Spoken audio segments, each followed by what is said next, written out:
허구한 날 술만 마시고 나쁜 짓만 골라 하는 한 청년이 있었습니다.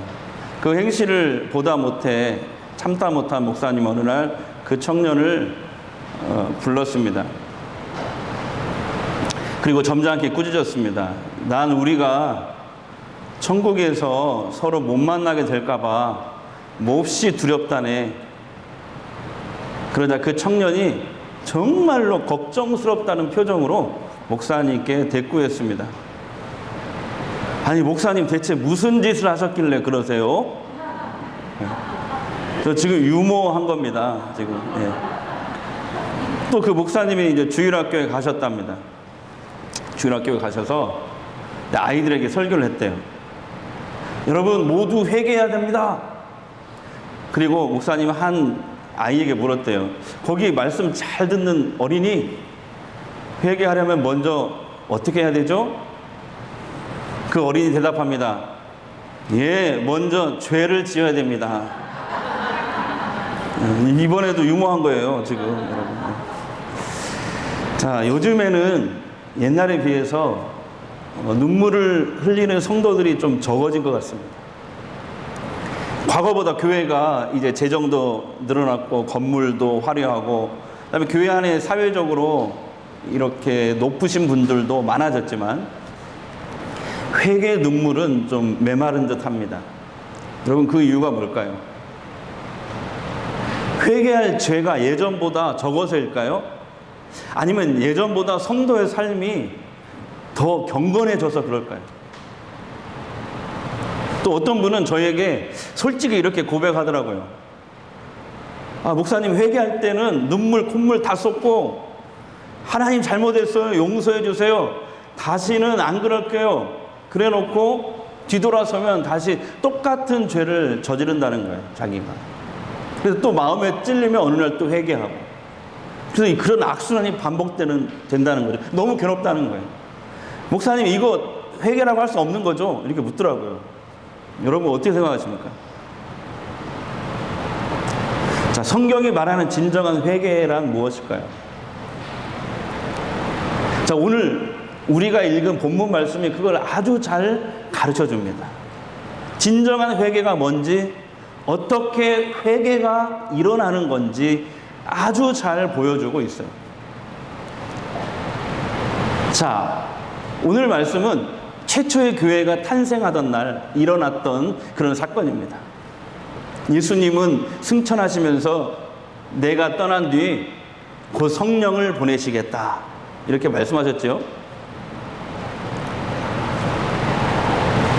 이 약속을 제자들에게 주셨어요. 이 약속을 믿은 제자들은 120명의 제자들은 이제 바로 이곳입니다. 예루살렘의 마가의 다락방에 모였습니다. 그리고 매일 모여서 간절히 기도하면서 성령을 기다렸습니다. 그렇게 기도한 지 10일째 되는 날이 되었습니다. 10일째. 그날이 마침 무슨 날이냐면 명절날이었어요. 오순절이라는 명절날이 그날 아침. 오순절은 뭐냐면 쉽게 말하면 이스라엘의 추수감사절이에요. 우리나라 추석하고 비슷한 거죠. 근데 우리는 조상에게 감사드린다는 추석이지만 그들은 하나님께 곡식을 드리면서 제사를 드리는 날이 오순절이에요. 그 명절이에요. 3대 명절 중에 하나예요. 자, 이 명절 때는요, 전 세계에 흩어져 있는 유대인들, 디아스포라 유대인이라고 하거든요. 쉽게 말하면 해외 동포 유대인.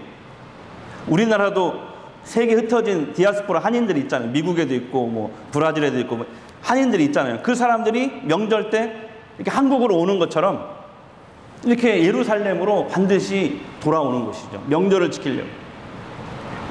그러니까 그날 아침에는 이미 예루살렘 이 도시에는요, 사람들로 바글바글 한 거예요. 발 디딜 틈이 없는 거예요. 그 정도로 명절 때마다 뭐 유월절, 오순절, 장막절 이런 명절에는요, 이런 3대 명절 때는 그냥 예루살렘이 가득 찬다는 거예요, 사람들로. 그날 아침 9시가 됐어요, 9시. 오늘 성경에 나오죠? 3시니까 거기다 6을 더하니까 9시. 9시가 됐어요. 아침 9시. 드디어 주님이 약속하신 성령이 120명 위에 강림하신 거예요. 예. 자, 성령이 마치 불의 혀처럼 120명의 이 사람들 한 사람 한 사람 속에 들어가시는 거죠. 여러분, 이렇게 성령 받고 최초의 교회가 탄생한 줄 믿습니다. 예루살렘 교회, 최초의 교회가 탄생한 것이죠. 이것은 무엇을 얘기하냐면 이제 이방인들도 복음을 듣고 예수 믿어 구원을 받는 신약 시대가 열렸다는 것을 하나님이 보여주신 것이죠. 신약 시대가 시작이 된 거예요, 이날. 근데 이 성령 강림 사건은요, 사실 800년 전에 하나님이 요엘 선지자를 통해서 이미 예언하신 것이 이루어진 것 뿐입니다. 자, 요엘 2장 28절 보겠습니다. 그 후에 내가 내 영을 만민에게 부어주리. 너희 자녀들이 장래 일을 말할 것이며 너희 늙은이는 꿈을 꾸며 너희 젊은이는 이상을 볼 것이다. 그러니까 성령이 임하자 120명의 성도들은 모두 성령의 능력에 막 사로잡혔어요. 그래서 방언을 하기 시작합니다. 근데 이 방언은요, 우리가 헷갈리면 안 돼. 이때 방언은요, 외국어, 실제 외국어. 한 번도 이 사람들이 배워본 적이 없는데 외국어를 하는 거예요. 성령의 능력으로. 외국어가 막 튀어나오는 거예요. 외국어로 막 기도를 하기 시작한 것이죠. 근데 오늘날 우리 성도들이 하는 이 방언은요, 뭐냐면은 이 오늘 성경에 나오는 이 외국어 방언이 아닙니다. 우리가 기도 때 하는 방언은 주로 고린도 전서에 기록된 방언 은사라고 하죠. 그 방언이에요. 차이가 있어요. 헷갈리면 안 돼요. 자, 우리가 하는 방언은요, 통변의 은사가 없으면, 통역의 은사가 없으면 전혀 기도하는 사람도, 옆에 있는 사람도 알아들을 수 있다, 없다? 알아들을 수가 없는 그런 신비한 언어입니다. 자, 우리의 영이 하나님과 깊이 교통하는 신비한 언어가 은사로서의 방언입니다. 자, 하나님이 우리에게 이 방언의 은사를 주시는 건 뭐냐면, 방언으로 우리가 기도함으로 하나님과 먼저 영적으로 깊은 교제를 하라는 거예요. 할 수 있는 거예요. 그래서 우리가 힘을 얻잖아요. 하나님으로부터 힘을 얻으면 그 힘을 가지고 뭐 해야 되냐면, 교회 와서 연약한 성도들을 위해서, 교회를 위해서 기도 많이 하라고 주시는 게 방언 은사입니다. 자, 근데 오늘 본문에 나오는 이 최초의 교인들이 받은 이 방언은요, 그 방언이 아니고, 우리들이 하는 방언이 아니고 실제 외국어예요. 외국어. 성령께서 그들 위해 강림하실 때 한 번도 배우지 않는 이 방언을 주신, 외국어 방언을 주신 이유가 뭡니까? 땅끝까지 가서 언젠가 복음을 전하라고, 이러한 특별한 능력을 주신 거예요. 선교사들이 선교지에 가면 제일 먼저 하는 게 뭐예요? 언어를 배우잖아요. 이번에 지난주에 탄자니아 선교사님하고 같이 식사를 했는데요. 교회에서 잘 대접했죠. 근데 그분이 하는 얘기가 2년 됐는데 이제야 조금 언어를 이제 할까 말까 한다는 거예요. 이제 준비가 됐다는 거예요. 근데 이 사람들은 성령을 받을 때 이 방언을 받은 거죠. 이 외국어를 실제로 할 수 있는 능력을, 한 번도 배워보지 못한 외국어를 받은 것이죠. 자, 마가의 다락방에서 이상한 소리가 막 들려오기 시작합니다. 자, 명절을 지키기 위해 해외에서 온 유대인들이 막 구경하러 몰려드는 거예요. 성경에 뭐라고 나냐면 큰 무리가 모여들었다 하게 돼 있거든요. 아마 수천 명이 넘는 사람들이 모여들었을 거예요. 근데 와서 보니까 교인들이 아니 외국어로 유창하게 막 기도를 막 샬라샬라 하는 거야. 자기들이 살고 있는 나라, 지금 거기에 모여든 사람들이 이렇게 해외, 이 지도를 보시면 이런 곳에서, 이런 지역에서 온 사람들, 로마에서도 오고 뭐 메대에서도 오고 막 사방에서 온 유대인들이거든요. 이방인도 섞여 있겠죠. 근데 성도들이, 그 120명의 성도들이 각각 외국어로 기도하는데 자기가 살고 있는 나라의 말로 기도를 하는 거예요. 그러니까 너무 신기한 거야. 아니, 저 사람들은 무식한 갈릴리 사람들 아니야? 갈릴리 사람들. 오늘 성경에 그렇게 나와요. 아니, 외국어를 배운 적도 없는데 어떻게 저렇게 유창하게 외국어로 기도를 할 수 있지? 그러면서 어떤 사람들은 뭐라고 얘기냐면, 저 사람들 말이야, 세술에 취해서 지금 저럴 거야. 조롱을 하는 사람도 있었어요. 그때 베드로가 11 사도와 함께 확 일어납니다. 자리에서 일어났어요. 그 사람들을 향해서 베드로가 소리 높여 복음을 전합니다. 그것이 오순절 그 유명한 설교가 되겠습니다. 베드로의 설교가 14절부터 읽지 않았지만 오늘 본문의 앞절 14절부터 36절까지 쭉 나와요. 굉장히 긴 설교죠. 이것을 제 설교 원고에다가 이렇게 대입을 해보니까 한 40분 분량이더라고요. 자, 그런데 이 긴 설교를 제가 간단히 요약해 드릴게요. 이거예요. 여러분, 당신들이 지난번 6월절에 십자가에 못 박아 죽인 그 예수는 하나님이 세상에 보내신 구원자이십니다. 구약의 선지자들이 예언했던 그 메시아가 바로 그분이셨습니다.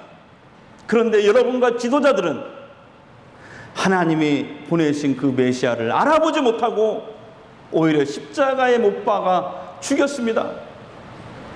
그러나 하나님은 당신들이 죽인 그 예수를 다시 살리셔서 부활하게 하셔서 온 세상의 사람들의 주와 그리스도가 되게 하셨습니다.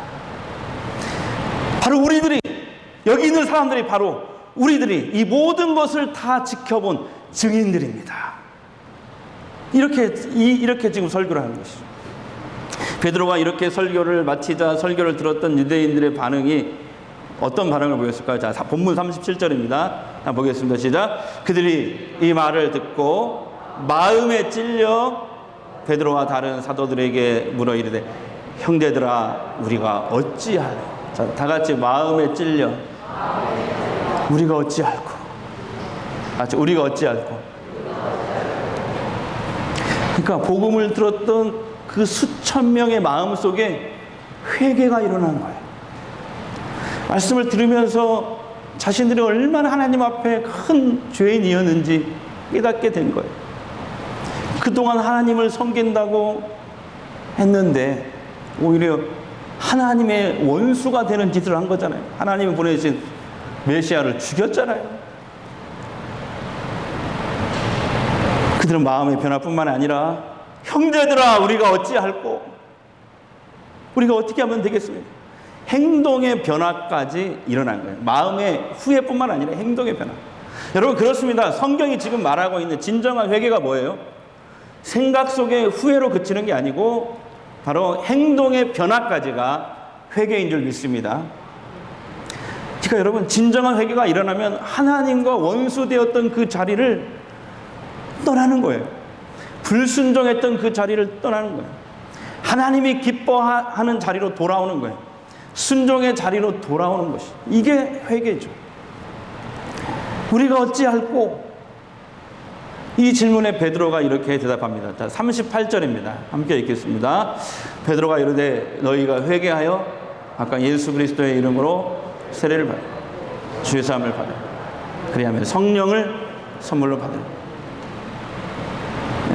이 말 하기 전에 이미 회개가 일어난 것이죠. 여러분 진정한 회개가 일어나면 자신이 얼마나 하나님 앞에 죄인인지를 깨닫게 돼요. 그리고 구원자 예수님을 바라보게 돼요. 예수님을 구주로 영접하게 돼요. 세례를 받습니다. 그리고 교회에 나오게 되는 것이죠. 그리고 교회 와서 매주 말씀을 듣고 교인들과 교제하게 됩니다. 음식을 먹고 함께 기도하는 자리에 나오게 되는 것이죠. 자, 본문 41절, 42절까지 읽겠습니다. 시작. 그 말을 받은 사람들은 세례를 받으면 이날에 신도에서 몇 명이요? 3,000이나 더하더라. 그들이 사도의 가르침을 받아 서로 교제하고 떡을 떼고 오로지 기도하기를 힘씁니다. 사도의 가르침을 받고 성도들이 서로 교제하고 같이 음식을 먹고 떡을 떼고 음식을 먹고 공동 식사를 하고 또 기도에 힘썼다. 여러분 베드로의 설교가 능력이 있어서 사람들을 회개시키고 변화시켰을까요? 아닙니다. 이 모든 걸 누가 하셨어요? 성령께서 하신 거예요. 성령께서 하신 거예요. 자, 고린도전서 12장 3절 보겠습니다. 자, 또 성령으로 아니하고는 누구든지 예수를 주시라 할 수 없느니라.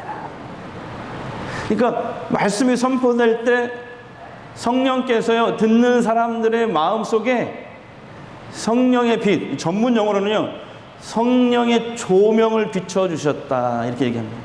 성령의 조명을 비춰주시고, 성령이 조명을 비춰주시고, 성령이 인치시니, 성령이 역사하시니 그 사람 속의 기준이 완전히 바꿔지게 됩니다.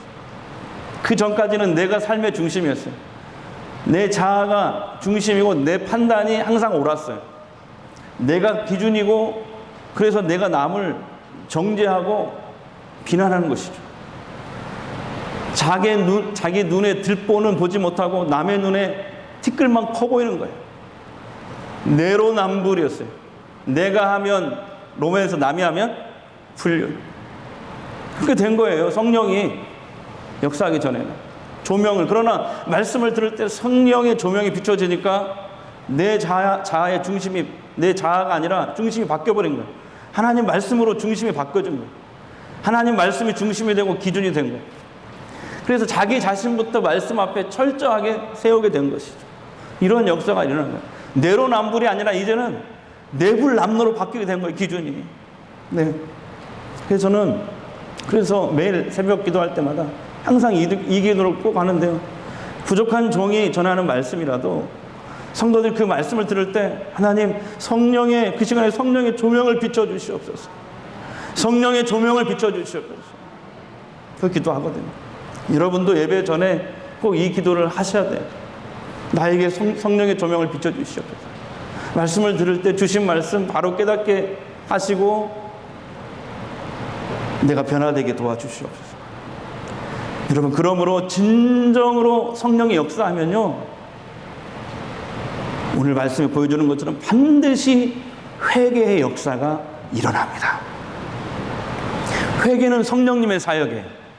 성령이 그 사람 속에 인치시고 성령의 조명을 비춰주시고 역사하셔야 사람이 회개가 일어나는 거예요. 박영규 교수라는 분이 쓴 이 아주 굉장히 두꺼운 책이에요. 한국 기독교회사. 여기 보면 1907년 한국의 오순절 사건 아시죠? 그것이 일어났던 이제 평양 장대현 교회 모습이 생생히 기록되어 있습니다. 이걸 잠깐 제가 소개해 드릴게요. 1907년 1월 14일 저녁 집회 때였습니다.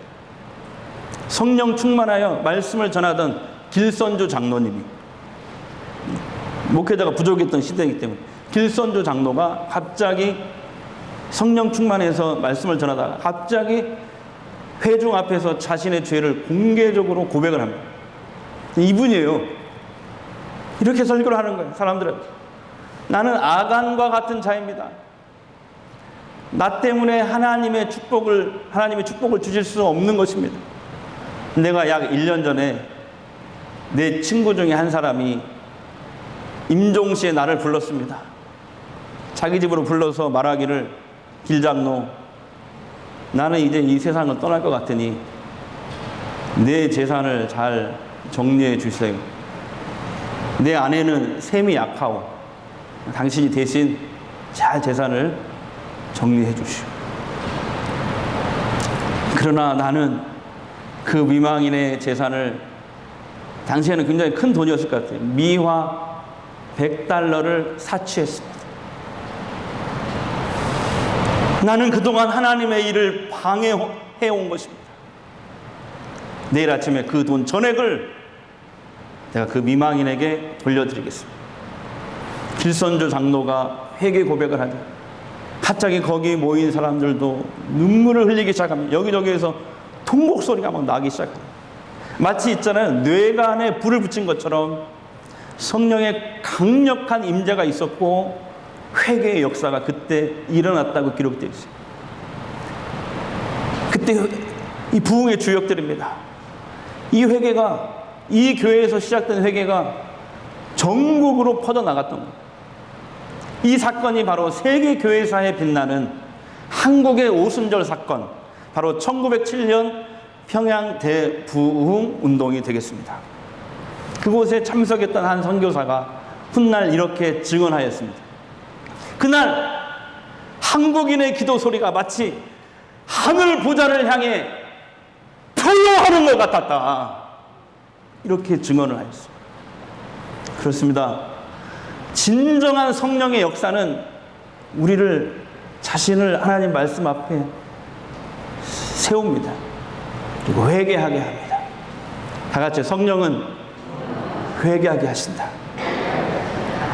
여기서 또 한 가지 우리가 정말 놓치지 말아야 될 게 또 하나 있어요.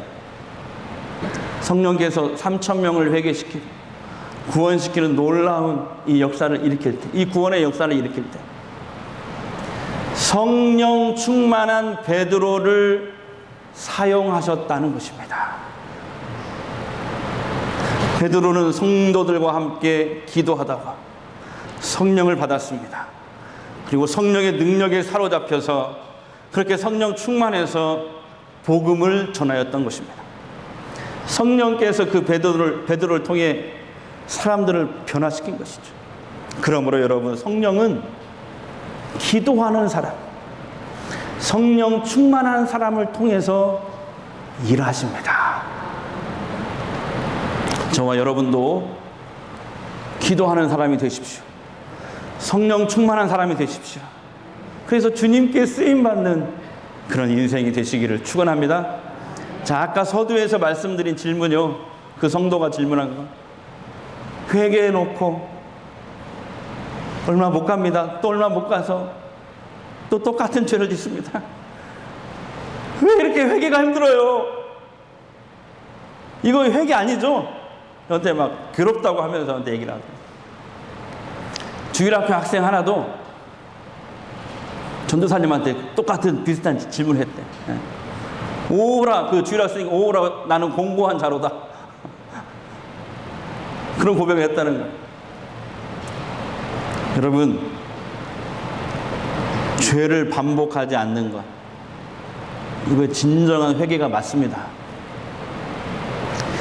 그런데 그게 쉽지 않아요. 그러나 여러분, 성령 충만하다는 것은요, 앞으로 잘못을 저지르지 않게 된다는 뜻이 아닙니다. 회개한 다음에 죄를 저지르지 않는다는 뜻이 아니에요. 그것은 우리가 죽었을 때나 가능한 일입니다. 영화라고 하죠. 영화 상태일 때만 가능한 일. 그렇게 할 수가 없어요. 다만 성경이 말하는 회개한다는 건 뭐냐면, 잘못을 저질렀잖아요. 그러면 성령께서 어느 순간 깨닫게 하시잖아요. 그러면 돌이키잖아요. 저지름과 돌이킴, 이게 나중에는 점점 이 간격이 짧아지는 거예요. 좁아지는 거예요. 점점. 네. 이것을 회개의 삶이라고 얘기하는 거예요. 성경. 네. 죄와 돌이킴의 사이의 간격이 나중에는 이게 점점 좁아지는 거야. 그러니까 회개와 돌이킴이 반복되더라도 날마다 회개해야 됩니다. 그래서 여러분, 반복적인 나의 악한 버릇 때문에 좌절하지 마시기 바랍니다. 예수님의 십자가를 바라보시기 바랍니다. 염치 없더라도 포기하지 마시고, 죄가 생각나거든 성령께서 깨닫게 해주시거든 바로 일어나 십자가 앞에 나가시기를 바랍니다. 그리고 자백하세요. 주님이 몇 번이고 용서해 주실 거예요. 자, 요한 1서 1장 9절입니다. 우리 큰 소리 읽겠습니다.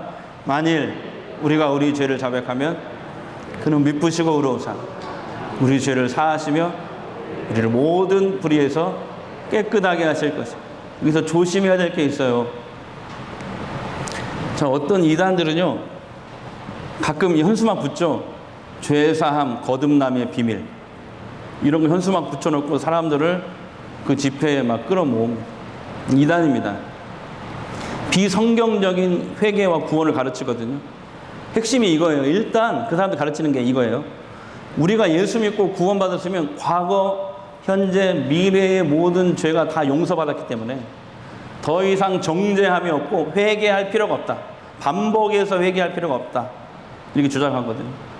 그러나 성경을 보십시오. 성경 곳곳에서 반복적인 회개를 말씀하셔요. 사도 바울은 고린도 교회를 향해서 회개하라고 강조하고 있죠. 이미 믿는 사람이잖아요.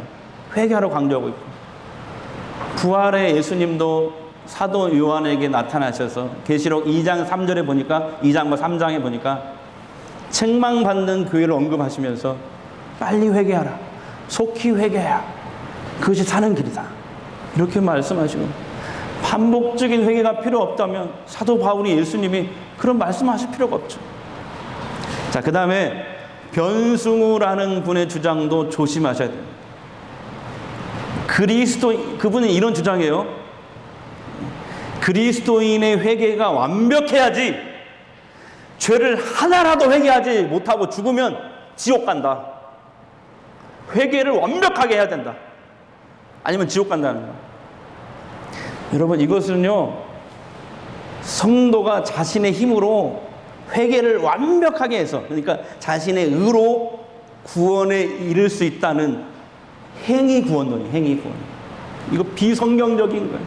이런 잘못된 회개 교리에 미혹되지 말게 바랍니다. 아까 그 성도님처럼 뭐 괴롭잖아요. 우리는 회개를 했다고 하면서 또 똑같은 죄를 짓고 또 회개하다가 또, 그러니까 괴롭잖아요. 그런 거 파고드는 거예요. 너 괴롭지? 그거 확실히 해결할 수 있는 방법 알려줄게. 이리 와봐.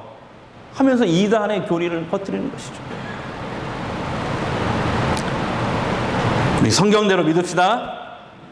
성경대로 믿읍시다. 성경대로 믿어야 돼. 마지막으로 우리가 예전보다 회개의 눈물이 적어진 이유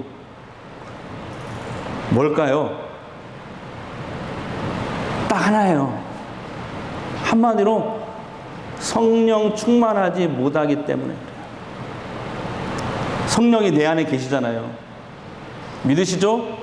내 안에 계시지만, 그건 제가 지난번에 말씀드렸죠. 성령이 내 안에 계시지만 여전히 내가 중심에 대해서 사는 거예요. 성령이 계시지만 내 자아가 중심에, 여전히 내 자아가 살아있는 거예요. 내 뜻대로 내 마음대로 판단하고 살아가는 거예요. 여러분, 성령 충만하시기 바랍니다.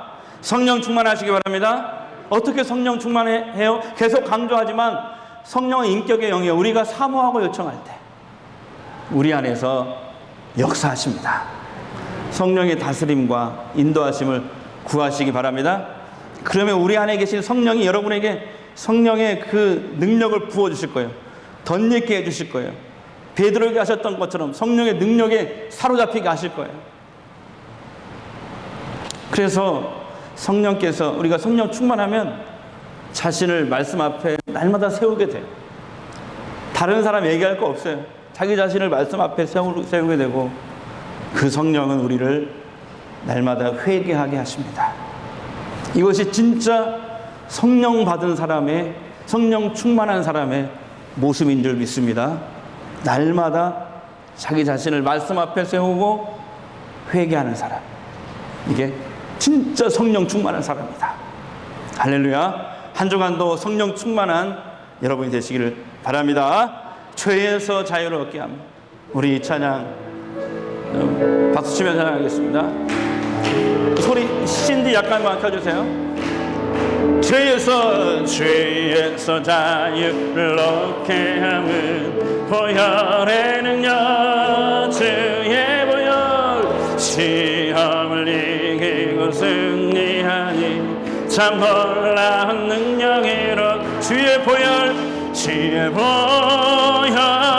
능력이 또다 주의 피 위로, 주의 보혈 그 어린 양이 매기 주가 피로다. 육체의 정욕을 이길 힘은 보혈의 능력, 주의 보혈 정결한 마음을 얻게 하니 참 놀라운 능력이로, 주의 보혈 능력이 또다 주의 피 믿으오, 주의 보혈 그 어린 양의 매우 귀중한 피로 눈보다 더 이게 밝히는 것, 보혈의 주의 보혈 부정한 모든 것 밝히시니 참 놀라운 능력이로다. 주의 보혈 능력이 또다 주의 피 위로,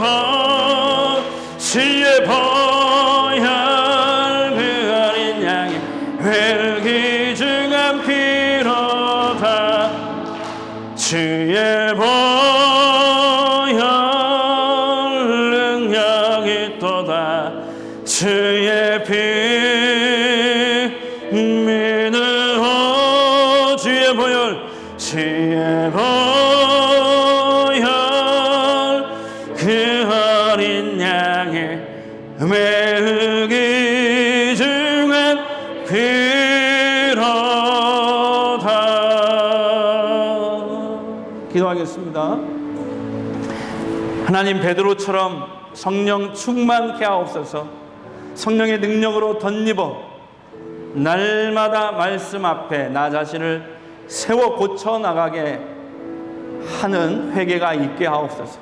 성령 충만한 우리를 통해서 아직도 하나님을 떠나 사는 많은 사람들을 변화시키고 구원하시옵소서. 저희들이 그렇게 쓰임받기를 원합니다. 예수님 이름으로 기도합니다.